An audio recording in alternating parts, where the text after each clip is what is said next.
원합니다. 오늘 같이 보실 말씀은 우리 사사기 말씀 좀 같이 특별한 경우를 빼고 그냥 쭉 중심으로 해서 사사기 말씀을 좀 같이 나누고 싶은데 오늘은 사사기 1장 1절부터 10절까지 말씀을 같이 나누었으면 좋겠습니다. 사사기 1장 1절을 제가 읽고요, 우리 10절까지 한 절씩 교독하도록 하겠습니다. 여호수아가 죽은 후에 이스라엘 자손이 여호와께 여쭈어 이르되 우리 가운데 누가 먼저 올라가서 가나안 족속과 싸우리이까? 여호와께서 이르시되 유다가 올라갈지니라. 보라, 내가 이 땅을 그의 손에 넘겨주노라 하시니라.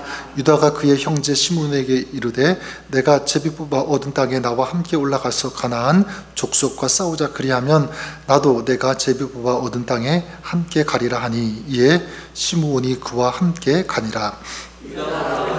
여호와께서 가나안 족속과 브리스 족속을 그들의 손에 넘겨주시니 그들이 베색의 10,000명을 죽이고 또 베색에서 아도니 베색을 만나 그와 싸워서 가나안 족속과 브리스 족속을 죽이니 아도니 족속의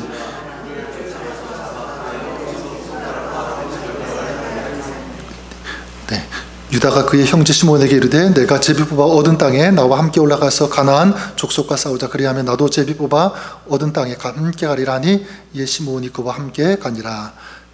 우리 9절 읽겠습니다.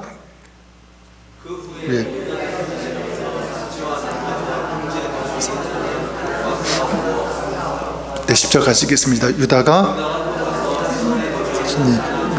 과 브리스 족속을 그들의 손에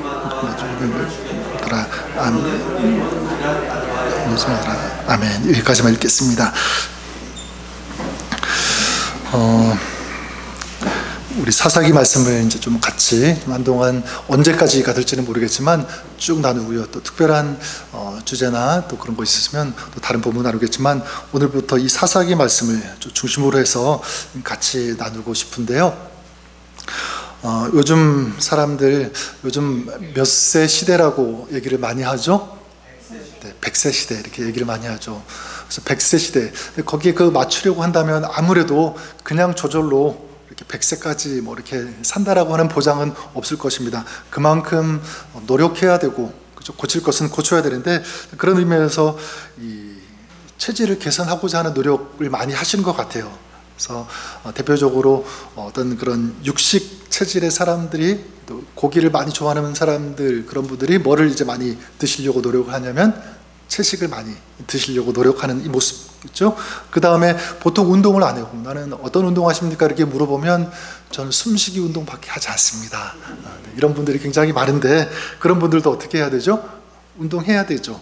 그래서 그냥 체질이 아니라 근육 체질로 이런 바꾸는 그런 시도와 그 노력이 굉장히 많이 필요하다라고 하는 사실입니다. 그런 의미에서 저는 건전한 이 체질 개선이라고 하는 것은 단순히 그냥 보통의 사람들에게만 있는 그런 이슈, 어떤 그런 주제가 아니라 우리 그리스도인들에게도 좀 이런 시도, 이런 노력이 필요하다고 믿습니다. 근데 보통 사람들은 어떤 육체적인 체질을 바꾸기 위한 노력을 한다면 우리 믿는 사람들은 어떤 체질 개선이 필요하냐면 영적인 체질 개선이 필요하다라는 것입니다. 영적으로 허약한 그런 체질이 아니라 강한 체질, 그리고 또 영적으로 지는 그런 체질이 아니라 어떤 체질이 되어야 될까요? 이기는 체질. 저는 여러분들이 그럴 수 있기를 바랍니다. 그래서 저는 이 사사기를 중심으로 좀 말씀을 같이 나누고 싶은데 이 사사기 같은 경우에 영적인 이 체질 개선이 얼마나 중요한가를 저는 잘 보여주고 있는 그런 책이, 그런 본문이 이 사사기가 아닐까 그렇게 생각합니다.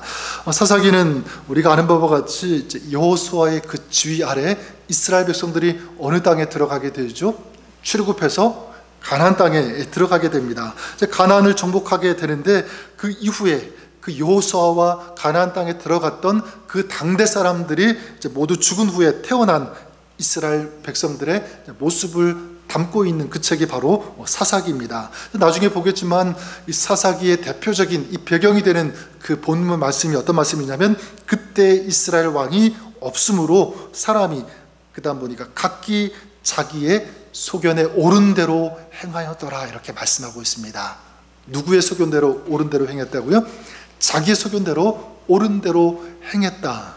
이게 영적인 허약 체질로 가는 그런 모습이라고 생각해요. 자기 소견대로, 자기 생각대로, 자기의 감정대로. 그러면 누가 이제 더 건드리면 금방 자빠질 수밖에 없는, 넘어질 수밖에 없는 그 길을 지금 이스라엘 백성들이 가고 있다라고 하는 것입니다. 영적으로 굉장히 약해질 대로 약해진 그런 모습들, 그러니까 영적인 이체적 개선이 굉장히 시급한 그런 사람들, 그 대상이 누구냐면 바로 지금 이 사사기에 나오는 이스라엘 백성들이라는 것입니다. 저는 오늘 말씀을 통해서 우리에게도 이런 영적인 체질 개선이 필요한데 어떤 면에서 이런 개선이 일어나야 하는가라고 할 때 저는 세 가지 모습을 좀 말씀을 근거로 해서 보기를 원합니다. 첫 번째, 어떤 영적 체질 개선이 필요하냐면 이것입니다. 내가 영적인 리더가 되어야 된다라고 하는 이 개선. 그래서 1절 말씀이 그것을 저는 얘기한다고 믿는데요. 한번 1절 말씀 같이 읽어볼까요? 1절 말씀 같이 읽어보겠습니다. 시작. 여호수아가 죽은 후에 이스라엘 자손이 여호와께 여쭈어 이르되 우리 가운데 누가 먼저 올라가서 가나안 족속과 싸우리까. 이 사사기가 어떻게 시작하고 있냐면 여호수아가 죽은 것으로 말씀이, 이 이야기가 시작하고 있죠. 여호수아의 죽음은 그냥 한 사람의 죽음이 아닙니다. 그냥 여호수아가 죽었다 이런 문제가 아니라 여호수아는 어떤 사람이냐면 이스라엘이 출애굽해서 가나안 땅에 들어가서 거기에서 싸워서 이스라엘이 가나안을 정복할 수 있도록 앞장섰던 사람, 리더였던 그런 사람이 바로 여호수아였습니다. 그러니까 가나안을 점령하는데 지도자로 쓰임받았던 그런 주역이 된 사람.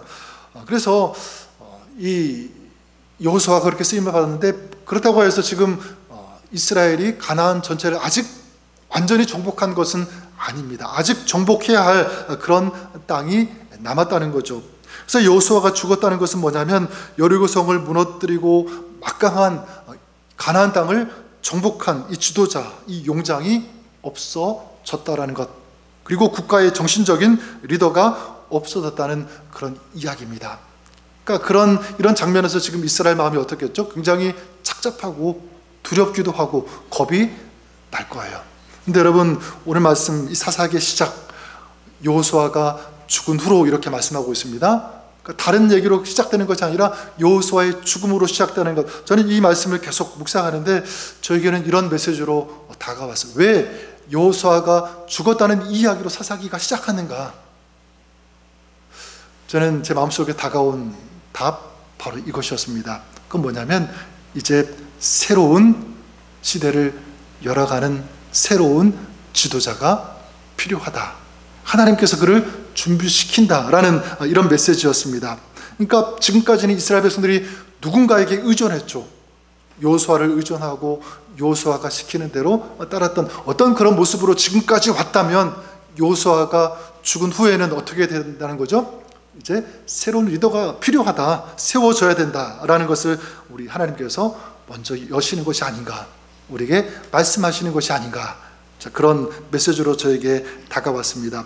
어떤 칼럼에서 읽은 건데 이런 글을 읽어본 적이 있습니다. 어떤 회사, 어떤 기업이 좋은 회사인가, 건강한 기업인가 라는 그런 글의 내용이었는데 결론은 이랬습니다. 그게 뭐냐면 모든 직원 한 사람 한 사람 자기 스스로가 이 회사의 주인이라는 인식을 가지고 있는 회사, 그 기업이 어떤 회사라고요? 좋은 회사다, 건강한 회사다. 그러니까 사장이 있고 회장이 있어가지고 그 사장이 시키는 대로 회장이 시키는 대로 나는 그냥 복종하고 따르는, 시키는 것을 하는 사람, 이런 생각이 팽배한 어떤 회사라면 그 회사는요 건강하지 못하다는 거예요. 왜냐하면 회장이라든가 어떤 사장이 흔들리면 구속이 된다거나 무슨 일이 있게 되냐면 그 회사는 급격하게 그 경쟁력을 잃어버린다는 거죠. 자, 그런데 내가 이 회사의 주인이다, 이 주인의식을 가지고 일하는 그런 회사는요 어떤 특별한 그런 문제가 있어도 흔들리지 않는다. 이게 글의 내용이었습니다. 저는 교회도 마찬가지라고 생각합니다. 여러분, 영적으로 건강한 튼튼한 교회는 어떤 교회일까라고 할 때 어떤 특정한 한 사람만을 의지하지 않는 그런 교회라고 믿습니다. 보통은 여러분 교회 하면 누가 가장 먼저 생각이 나죠? 그렇죠. 어떤 목사님이 생각나요. 근데 그것을 저는 바꿔야 된다고 생각해요. 목사, 물론 담임 목사가 교회에 이끌어가고 모든 면에 주도적으로 역할을 하는 것은 맞습니다. 근데 모든 성도들이 담임 목사가 어떻게 하는지 보고 따라가기만 하면 돼, 어떤 그런 마음을 가지고 있다면 건강하지 못한 생각이라고 저는 생각합니다. 왜냐하면 목사가 중요한 것은 맞아요. 그런데 만약 목사가 교회의 전부인 것이라고 생각하고, 그리고 우리는 그냥 따라가는 어떤 그런 인식을 가지고 있다면, 만약 목사가 영적으로 흔들린다든지 넘어진다든지 그럴 경우에 교회가 어떻게 됩니까? 교회 전체가 다 흔들릴 수밖에 없다라는 사실입니다. 근데 여러분, 성도 한 사람 한 사람이, 우리 전부가 내가 교회 리더다, 내가 책임이 있다, 어떤 내가 주인이다라는 어떤 그런 마음을 가지고 우리가 이 교회를 이끌어간다면, 저는 우리 교회가 어떤 위기에도 어떤 어려움 가운데도 흔들리지 않는다고 믿습니다. 거센 풍랑이 밀려오는 어떤 그런 일이 있다고 할지라도 결코 그 교회는 침몰되지 않는다는 사실입니다. 예전에 한국 인천 교회에 대해서 어떤 목사님으로부터 들은 적이 있는데 기억이 났습니다. 이 담임 목사님이 좀 이렇게 병에 걸리셔가지고요, 1년 동안 그 사역에 전념하지 못했다고 합니다. 강단도 제대로 이렇게 지키지 못하시면서 그런 가운데 있었는데, 그때 이 성도들이 어떻게 했냐면, 목사님이 아프시다고 또 문제가 있다고 막 우왕좌왕하고 막 흔들리고 막 그런 것이 아니라 어떻게 했냐면, 이 성도님들이 더 열심히 예배의 자리를 지킨 거예요. 더 열심히 기도하고 더 열심히 섬기는 그런 모습, 이게 1년 동안 계속 이어졌는데, 보통의 경우에는 그 교회가 막 흔들리고 막 성도가 빠져나가고 막 그런 일이 있어야 되는데, 그 교회 같은 경우에는 1년이 지났을 때 더 많은 성도님들이 찾아왔다는 거예요. 더 많이 부흥이 되었다, 그런 얘기를 제가 들은 적이 있습니다. 비슷한 예로 중국 교회도 그런 경우인데, 우리가 알다시피 그 1970년대 80년대 그때 이후에 폭발적인 이 영적인 이 교회의 부흥이 중국 교회에 일어났습니다. 지금도 이제 계속 이어지고 있다고 하는데요, 성교학적으로 그것을 분석한 글을 본 적이 있는데, 이 중국 교회가 그 당시에 그렇게 폭발적으로 놀랍게 부흥한 이유가 어디에 있는가, 그 질문을 던지면서 그 원인을 찾았는데, 그 이유를 여기서 찾았습니다. 그건 중국 공안 당국이 그 부흥의 이유였다라는 거예요. 조금 의외죠. 그래서 찾아보니까 그게 뭐냐면, 이 중국 공안 당국이 뭐냐면, 교회의 어떤 지도자, 리더가 생기기만 하면 어떻게 합니까? 다 체포해 간 거예요. 잡아간 거예요. 계속해서 이제 막 그런 일이 벌어지게 되니까, 이 중국 교회 성도님들이 어떤 생각을 가지게 되었냐면, 또 어떤 마음이 그 속에서 일어나냐면, 그래, 또 누가 잡혀갈지 모르니까 내가 준비된, 내가 혹시 지도자가 없으면 내가 쓰임받아야지, 내가 지도자가 되고 내가 책임 있는 어떤 그런 사역을 감당해야지라고 그런 생각을 가지면서 계속 훈련받고요, 도전받고 영적인 성숙을 이루어 나갔다라고 하는 사실입니다. 이게 점점 이 성도들의 마음속에 확산이 된 거예요. 불같이 일어나기 시작한 것입니다. 그러니까 누가 잡혀가더라도 흔들리지 않은 거죠. 계속 기도하면서 또 다른 지도자가 세워지고, 또 잡혀가면 또 다른 지도자가 세워져 가지고 이 교회를 이끌어 갔다라고 하는 이것이었습니다. 저는 우리가 발견할 수 있는 교훈이 이것이라고 믿습니다.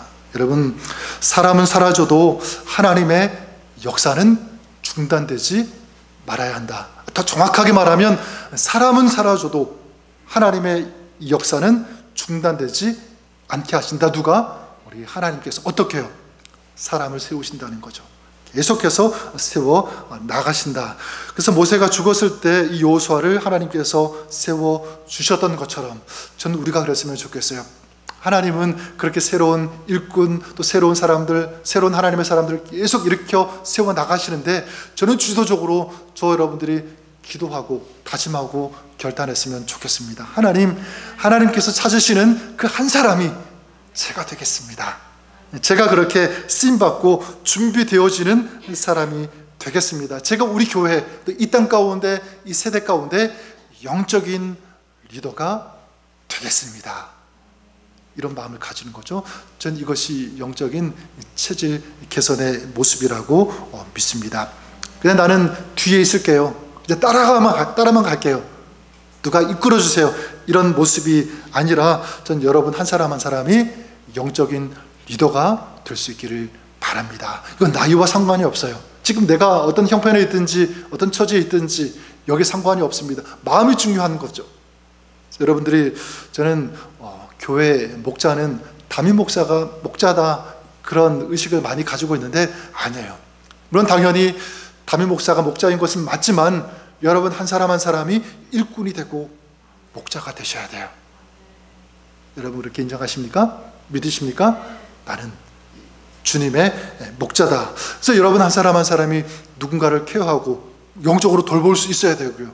그리고 영적으로 그들에게 뭔가를 가르쳐 줄 수 있는 준비가 되어진 사람이 되어야 된다는 사실입니다. 그러기 위해서 계속 여러분 훈련 받아야 되고 영적으로 멈춰져 있는 것이 아니라 더 성숙하기 위해서 도전받고 그렇죠?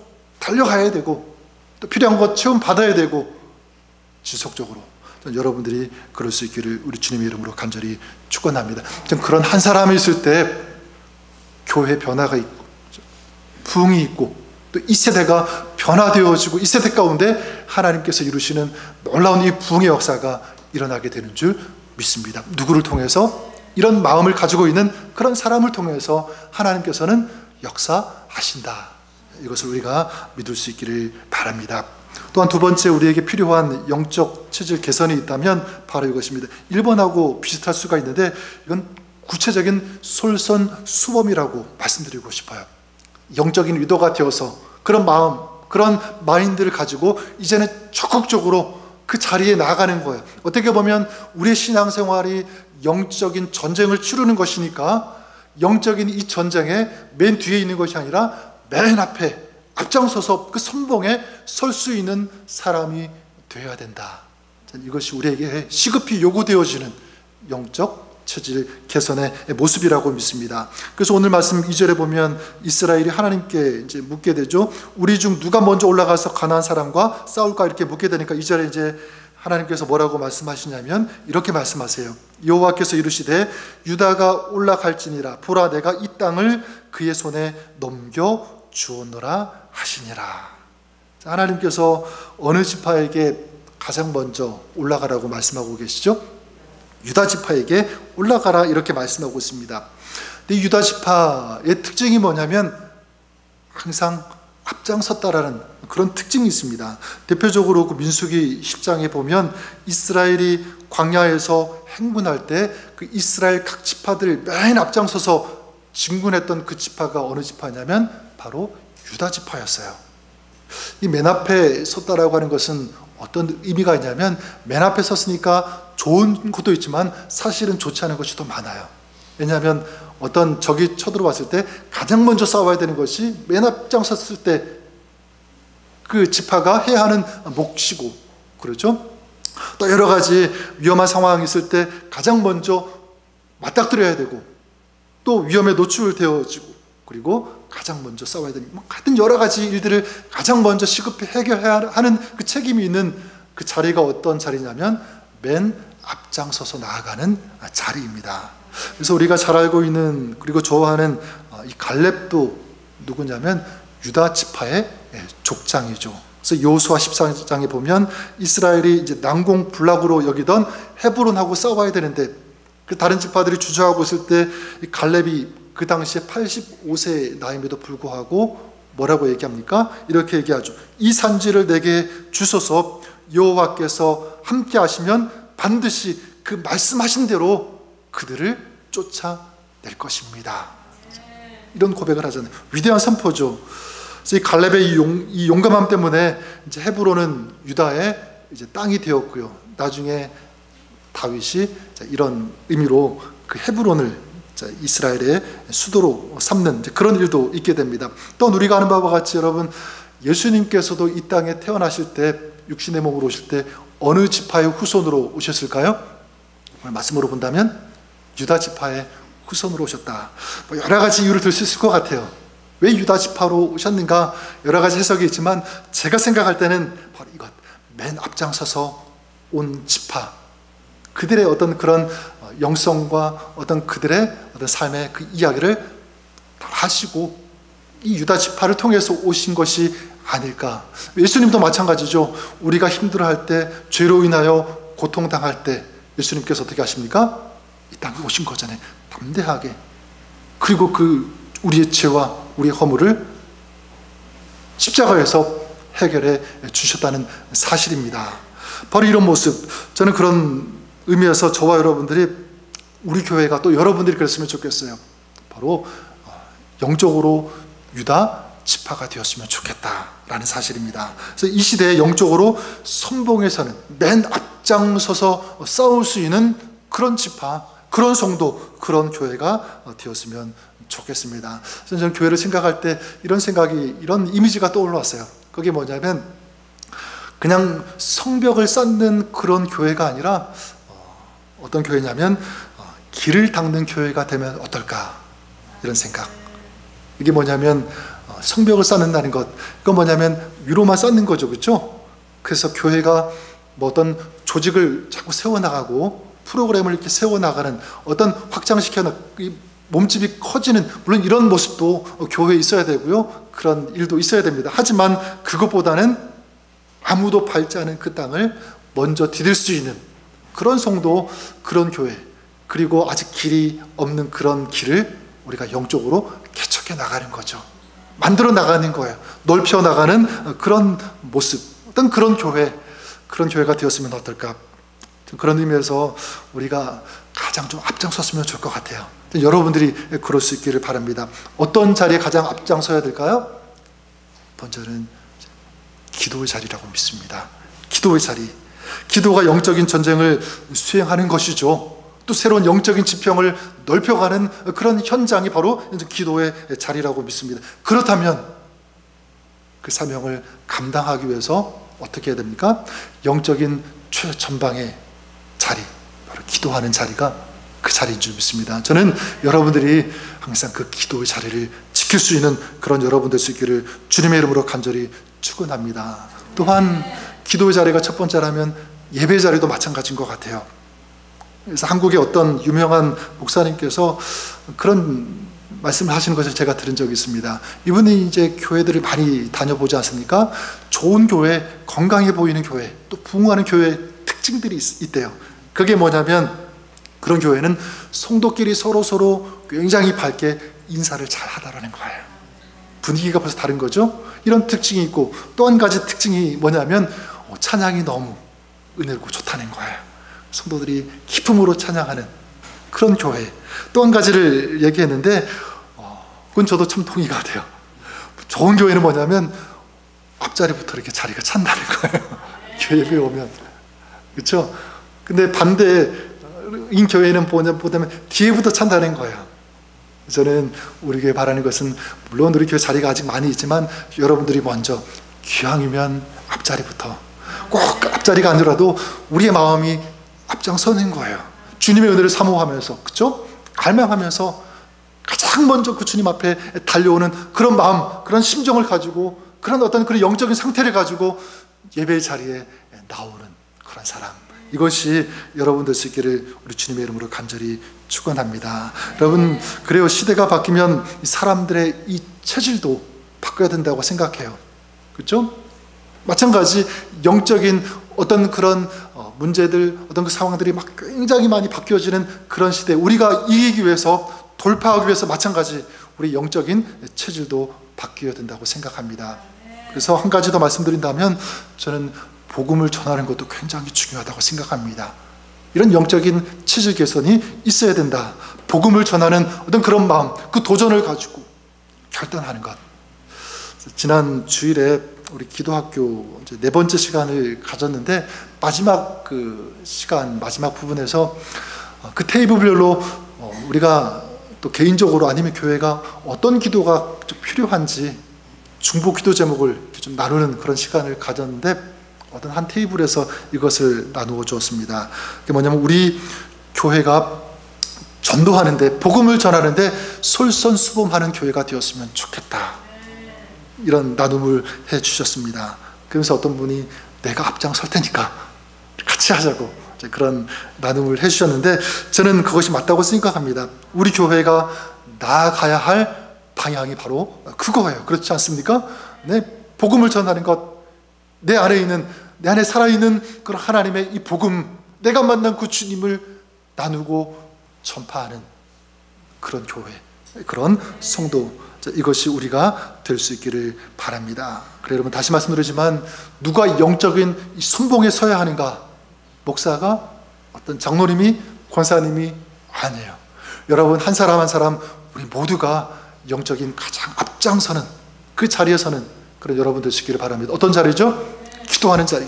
믿으십니까? 예배하는 자리, 복음을 전하는 그런 자리. 그래서 저는 이 다이나마이트가 생각이 났어요. 여러분, 이 다이나마이트, 이 폭탄이 터질 때 다이나마이트가 거기에 그 불이 다 붙어야지만 다이나마이트가 폭발합니까? 그러지 않죠. 어디에만 불이 붙으면 다이나마이트가 폭발하게 되죠? 도화선에 다 불이 따라와서 그 뇌관에만 딱 불이 들어가면 어떻게 되는 거예요? 그 다이나마이트는 엄청난 위력으로 폭발하게 된다라는 사실입니다. 그러니까 저는 이 뇌관이 될 수 있는 가장 앞장선 자리예요. 그죠? 가장 먼저 그 불을 받는 자리. 저는 그런 의미에서 우리 한 사람 한 사람이 영적인 뇌관이 돼야 되겠다. 저부터. 그래서 그런 뇌관의 역할, 내가 감당한다면 그 한 사람을 통해서 영적인 폭발력이 일어난다고 믿습니다. 부흥이 있고, 기도의 부흥, 예배의 부흥, 성령 충만한 그런 놀라운 역사, 한 사람을 통해서 전 여러분들이 그런 영적인 이 뇌관의 역할을 감당하는 그런 여러분 되시기를 바랍니다. 그럴 때 그 한 사람을 통해서 교회가 살아나고 이 땅이 변화되어지는 놀라운 이런 역사가 일어나게 되는 줄 믿습니다. 여러분 기도하십시오. 하나님, 제가 이 유다 지파가 되겠습니다. 그 사명을 감당하는 사람이 되겠습니다. 제가 먼저 영적인 가장 앞장선 자리, 선봉에 서는 사람이 되겠습니다. 이것을 결단하고 결심하고 그렇게 달려가시는 여러분 될 수 있기를 우리 주님의 이름으로 간절히 축원합니다. 마지막 세 번째로 우리에게 필요한 영적 체질 개선이 있다면 바로 이것입니다. 혼자가 아니라 함께 싸우겠다라고 하는 이 마음의 자세입니다. 그래서 여러분 그 3절을 이제 보시면 유다가 그의 형제 시므온에게 이르되 내가 제비 뽑아 얻은 땅에 나와 함께 올라가서 가나안 족속과 싸우자. 그리하면 나도 내가 제비 뽑아 얻은 땅에 함께 가리라 하니 이에 시므온이 그와 함께 가니라. 여기서 함께라고 하는 단어가 계속 나오고 있죠. 자, 유다가 선봉에 서고 그리고 혼자 가겠다라고 하는 것이 아니라 누구에게 부탁을 하죠? 함께 가자고 시므온 지파에게 얘기를 하고 있습니다. 함께 가자고. 뭐냐면 지금 동역해달라고 하는 거예요. 네가 동역자가 되어줬으면 좋겠다. 지난 중간 6월 6일, 여러분 한국의 그 6월 6일이 무슨 날인지 아시죠?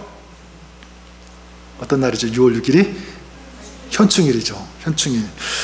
현충일, 조국의 평화를 위해서 지키다가 전사한 그런 분들을 기리는 날이 바로 이 현충일입니다.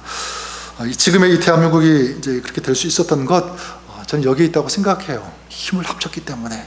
그래서 우리가 아는 바와 같이 그 6.25 전쟁이 터지고 군인들이 자기 몸을 바치면서 전사하면서 나라를 지켰고요. 거기다가 고등학교 학생들이 학도병으로 지원해가지고 총 들고 원래 펜을 들고 공부해야 되는 그런 나이에 내가 작은 거라도 보태어 보겠다고 힘을 합쳤기 때문에, 모았기 때문에 나라는 지켜줬고 지금 이렇게 발전된 나라가 되었다고 저는 생각합니다. 저는 우리가 그런 의미에서 우리도 정말 함께 모이기를 힘쓰는 교회가 되었으면 좋겠어요.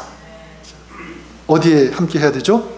예배의 자리, 기도의 자리, 함께 섬기고 돕는 그런 자리에 모여야 된다.